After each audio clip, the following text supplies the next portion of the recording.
अर्थसंसार प्रस्तुत गर्दछ कानुनका कुरा with Alan Ghimire. Sponsored by फोर्टेन।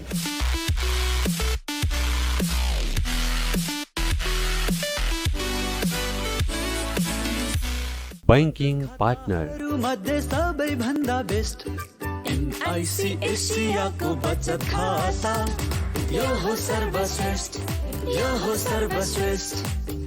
Sponsored by Marina Impex. Designing your dreams since 1983. Marina Impex. Supported by O2 studio. उत्कृष्ट रेकर्डिङको लागि O2 स्टुडियो कपुधारा काठमाडौँ। सम्पर्क 9862622558। Educational partner emperor education network. नमस्कार, कानुनका कुरा कार्यक्रममा यहाँलाई स्वागत छ। म अधिवक्ता लीलानाथ घिमिरे। अर्थसंसार.com ले उत्पादन गर्ने यो कार्यक्रम हरेक साता अर्थसंसारको आफ्नै युट्युब च्यानलमा प्रसारण हुन्छ। हामी हरेक कार्यक्रममा यहाँहरूले राख्नुभएका कानुन सम्बन्धी जिज्ञासा, यहाँहरूलाई परेका कानुनी समस्याहरूको समाधान गर्ने प्रयास गर्नेछौँ।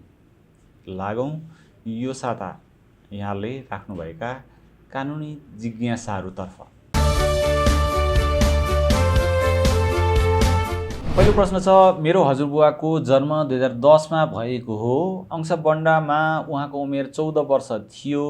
उहाँ 14 वर्ष हुँदा उहाँले गरेको सही छाप बदर कसरी गर्ने भनेर सोध्नु भएको छ। 14 वर्षको उमेरमा गरेको सही छाप चाहिँ सदर हुँदैन, तपाईले सोचेको ठिक हो।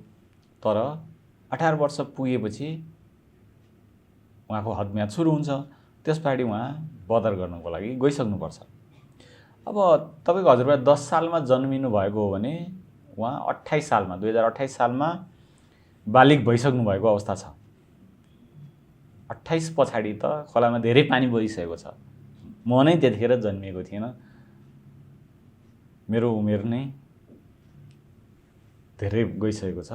अब यो अवस्थामा उहाँले फेरि मेरो त्यो सही छापमा सहमति थिएन, अर्थात् म सहमति दिनलाई योग्य थिइनँ भनेर मुद्दा लिएर जान सक्नुहुन्न। समयमै उपचारको लागि सम्बन्धित निकायमा नजाने व्यक्तिले उपचार पाउँदैन। त्यस हुनाले तपाईको हजुरबुवा 10 सालको हुनुहुन्थ्यो भने अहिले 69 वर्ष पुगिसक्नुभयो। 69 वर्षमा त्यतिखेर 14 वर्षको उमेरमा गरेको अंशबन्डामा सही छाप गरेको कुरालाई बदरको लागि अहिले मुद्दा लिएर जान सकिँदैन। अब अर्को प्रश्न छ, एउटा विवाहित महिलाले कुमार केटासँग दोस्रो विवाह गरेको खण्डमा पहिलेको पतिको नामबाट नागरिकता लिइसकेको अवस्थामा पछि अर्को पतिको नामको नागरिकता लिनलाई के गर्नु पर्ला? सम्बन्ध विच्छेद गरौँ भन्दा पनि नमानेमा पुरानो पतिले अर्कोतिर बुढी बिहे गरेर गइसकेपछि पनि नयाँ विवाह गरेको अवस्थामा मिलौँ भन्दा पनि मानेन। विवाह भइसकेको पनि 7-8 वर्ष भएमा अब महिलाले त्यस्तो अवस्थामा नयाँ नागरिकता उपलब्ध गर्नलाई के कस्ता कदम चाल्नुपर्छ? सर, पुरानो नागरिकता पनि जलाइएको अवस्थामा कृपया सुझाव र सल्लाह पाए आभारी हुने थिएँ भन्नुभएको छ। पुरानो नागरिकता जलाएको अवस्थामा जिल्ला प्रशासन कार्यालयमा त्यसको रेकर्ड हुन्छ। त्यहाँ गएर प्रतिलिपि लिन सकिन्छ। एउटा उपाय त्यो भयो।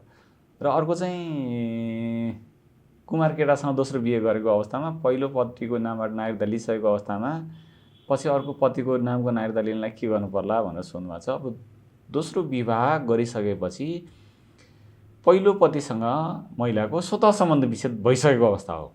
स्वतः सम्बन्ध विच्छेद भइसकेको अवस्थामा तपाईले दोस्रो विवाह दर्ता गराउन सक्नुहुन्छ। तर वडा कार्यालयले चाहिँ सम्बन्ध विच्छेद गरेर आऊ भन्न सक्छ, किनभने उनीहरू जोखिम लिन चाहँदैनन्। अब सम्बन्ध विच्छेद गरेको हो कि होइन, अर्को बिहे गरेको हो कि होइन भनेर चाहिँ वडा कार्यालयले अलि नदिन सक्छ। अर्थात् उनीहरू सजिलो काम मात्रै गर्न चाहन्छन्, हैन? यो अप्ठ्यारो हो, भोलि हामीले समस्या पर्न सक्छ भनेपछि उनीहरूले यसो गरेर आऊ भन्न सक्छ। अब त्यो अवस्थामा तपाईले सम्बन्ध विच्छेदको लागि आवेदन गर्न सक्नुहुन्छ। सम्बन्धित जिल्ला अदालतमा गएर अदालतले प्रमाण बुझेर अब तपाईले अर्को बिहे गरिसकेको अवस्था र तपाईको श्रीमानले पूर्व श्रीमानले पनि अर्को बिहे गरिसकेको अवस्थामा चाहिँ स्वत सम्बन्ध विच्छेद भएको तर अदालतले घोषणा गर्न मात्रै बाँकीको अवस्था हो।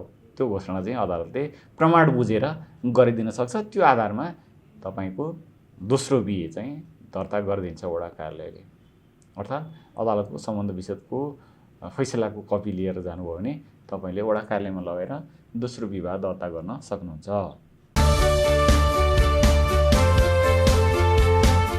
अर्को प्रश्न छ, भारतीय एकजना मानिस छन्, उनीसँग नेपाली नागरिकता थिएन, तर एक दिन तराई गएर नेपाली नागरिकता लिएर फर्के, कसरी र कहाँ खबर गर्ने भन्नुभएको छ। कसैले पनि नागरिकतामा झुठो विवरण दिएर चाहिँ नागरिकता लिएको रहेछ भनेदेखि त्यो चाहिँ अपराध हो। त्यो अपराध गर्ने व्यक्तिलाई सजाय हुन्छ। यो चाहिँ सरकारवादी मुद्दा हुन्छ। अब सरकारवादी मुद्दा चाहिँ सरकारले लड्छ। तपाईले सूचना मात्रै दिए पुग्छ। अब त्यस्तो खालको सूचना तपाईले जिल्ला प्रशासन कार्यालयमा दिन सक्नुहुन्छ, जहाँ नागरिकता बनाएको छ त्यही दिन सक्नुहुन्छ, प्रहरीमा दिन सक्नुहुन्छ, तपाईले गृह मन्त्रालयमा पनि उजुरी गर्न सक्नुहुन्छ प्रमाणसहित। त्यस्तो अवस्थामा अनुसन्धान गरेर प्रहरीले मुद्दा चलाउन सक्छ र त्यो नागरिकता खारेज हुन्छ। जिल्ला प्रशासन आफैले चाहिँ कुनै खारेजीको प्रक्रिया अगाडि बढाउन सक्छ। अर्को प्रश्न छ, नागरिकता बनाउन शैक्षिक योग्यताको प्रमाणपत्र पेश गरे हुन्छ कि जन्मदर्ता पनि चाहिन्छ? शैक्षिक योग्यता र जन्मदर्तामा कुन अनिवार्य नागरिकता बनाउँदा पेश गर्नुपर्ने हुन्छ भनेर सोध्नु भएको छ। अब नागरिकता बनाउन दुवै महत्त्वपूर्ण हुन्। शैक्षिक योग्यताको प्रमाणपत्र चाहिँ तपाईको शैक्षिक योग्यतामा प्रमाणपत्रमा भएको नाम, थर र उमेर चाहिँ फरक नपरोस् भन्नको लागि हो। भोलि तपाईले नै दुःख पाउनुहुन्छ। त्यस हुनाले शैक्षिक योग्यताको प्रमाणपत्रको प्रतिलिपि राखेर मात्रै नागरिकता दिने चलन छ। र अर्को चाहिँ जन्म दर्ता अनिवार्य छ कि छैन भन्ने कुरा, तपाई यहीँ जन्मेको हो, वंशजको आधारमा तपाईले नागरिकता प्राप्त गर्ने हो भन्ने केही आधार चाहिँ चाहियो। त्यो आधार चाहिँ तपाईलाई त्यो जन्म दर्ताको प्रमाणपत्रले दिन्छ। त्यस हुनाले यी दुवै महत्त्वपूर्ण हुन् र कुन अनिवार्य पेश गर्नुपर्छ भन्ने प्रश्नै उठ्दैन।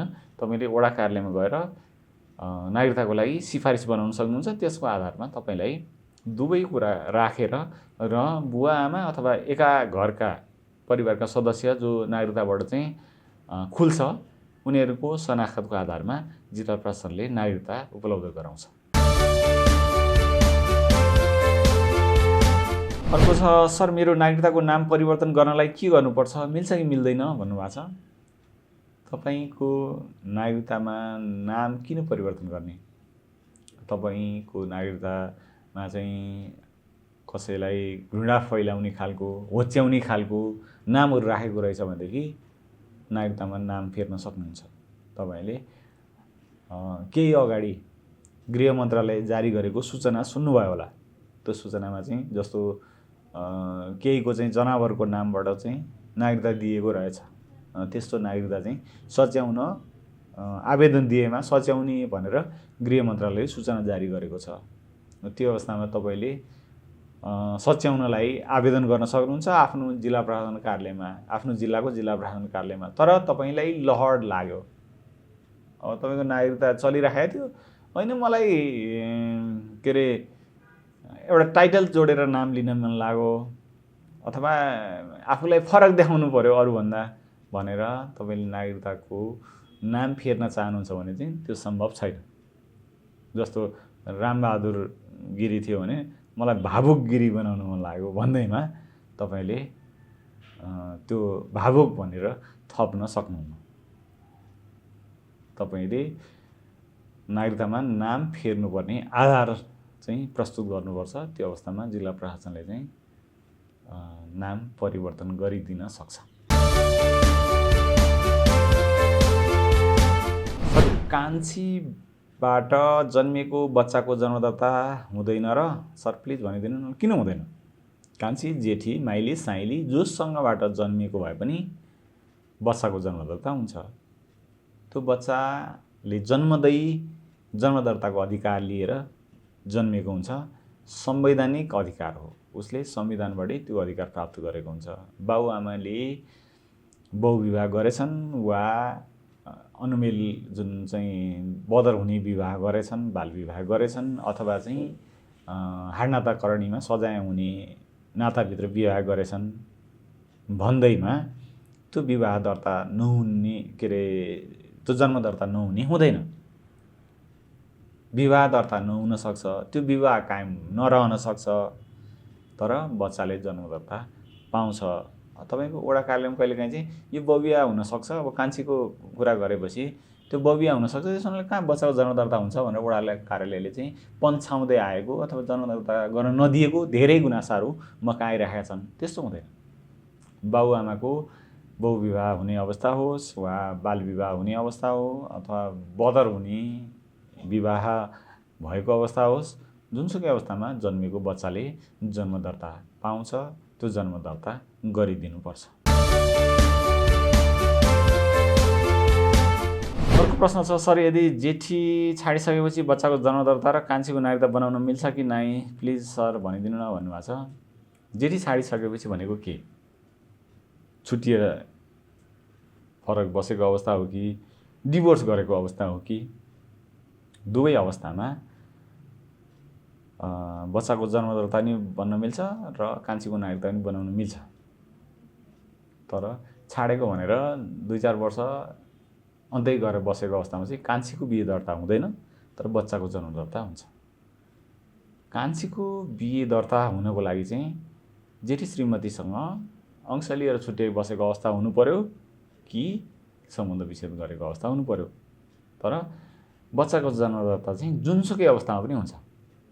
दोस्रो बिहे कायम नहुने अवस्थामा पनि, त्यो बिहे स्वतः बदर हुने अवस्थामा पनि बच्चाको जन्म दर्ता हुन्छ। बाबुको पत्तो छैन, आमाको नागरिकता छैन, के त्यस्तो बच्चाहरूको जन्म दर्ता हुन्छ? उसले चाहिँ 8 कक्षाको जाँच दिन पाउँछ भनेर सोध्नु भएको छ। त्यही जन्मिएको हो भनेदेखि बाबुआमाको पत्तो नभएको अवस्थामा पनि वडा कार्यालयको वडाध्यक्षको अथवा चाहिँ गाउँपालिका नगरपालिकाको चाहिँ अध्यक्ष उपाध्यक्षहरू नै चाहिँ सूचक बनेर पनि त्यस्तो जन्म दर्ता गर्न सकिन्छ। स्थानीय स्तरमा जन्मिएको हो भने चाहिँ प्रमाणित भएको अवस्था छ भनेदेखि उसको जन्म दर्ता हुन्छ। जन्म दर्ता भइसकेपछि उसले 8 कक्षाको परीक्षा दिन नपाउने भन्ने प्रश्नै हुँदैन, उसले परीक्षा दिन पाउँछ। अर्को प्रश्न, सर बाबुबाजेदेखि साउ खेती गरेको 55-60 वर्ष भयो, अहिले आएर छोड भन्छ, हामीसँग मोहनीको कागजपत्र छैन, यस्तो अवस्थामा हक पाउन के गर्नुपर्छ होला भन्नुभएको छ। 60 वर्ष कसैको जग्गा कमाउँदैमा त्यसमा चाहिँ हक स्थापित हुँदैन। मोयानी भन्न खोज्नुभयो होला, मोहन लेख्नुभएको छ। मोयानी हक पनि स्थापित त्यतिखेरै गरेको भए हुन्थ्यो, अहिले मोयानी हक स्थापित हुँदैन। त्यस हुनाले कसैको जग्गा कसैले कमाउँदैमा उसले त्यो जग्गामा हक स्थापित गर्न सक्दैन। जग्गा धनीले दाबी गरेको अवस्थामा त्यो जग्गा छोडिदिनुपर्छ। तर मेरो नागरिकतामा कलमले धेरै नै केरमेट भएको छ, यसले के असर गर्छ कि नै भनेर सोध्नु भएको छ। नागरिकतामा केरमेट गर्न मिल्दैन, अर्थात् विवरणै फरक पर्ने गरी त्यहाँ कुनै केरमेट गरिएको रहेछ भने सजाय हुन्छ, त्यस्तो गर्न मिल्दैन। यदि तपाईको नागरिकता झुत्रो भएको, अनावश्यक केरमेट भयो, झुकिएर कसैले केरमेट गरिदियो भनेदेखि तपाईले प्रतिलिपिको लागि आवेदन गर्न सक्नुहुन्छ। वडा कार्यालयबाट प्रतिनिधिको सिफारिस लिएर गएर जिल्ला प्रशासनबाट अर्को नागरिकता लिन सक्नुहुन्छ। तपाईले केरमेट गरेर धेरै केरिएको नागरिकता बोक्न मिल्दैन, त्यसलाई प्रचलनमा ल्याउन पनि मिल्दैन। दर्शकवृन्द, आजलाई कानुनका कुरा कार्यक्रम यति नै। यहाँलाई यो कार्यक्रम कस्तो लाग्छ?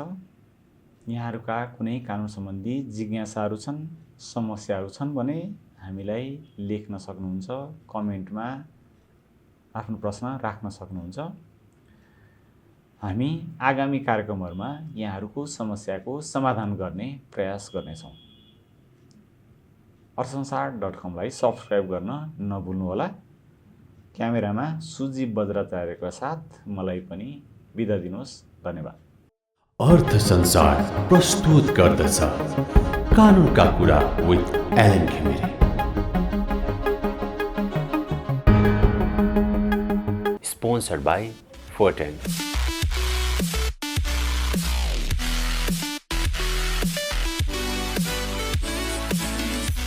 Banking partner. मध्ये सबैभन्दा बेस्ट एनआईसी एसियाको बचत खाता। यो हो सर्वश्रेष्ठ, यो हो सर्वश्रेष्ठ। Sponsored by Marina Implex. Designing your dreams since 1983. Marina Impex. Supported by O2 Studio. उत्कृष्ट रेकर्डिङको लागि O2 स्टुडियो कपुधारा काठमाडौँ। सम्पर्क 98 62 25 58। Educational partner Emperor Education Network.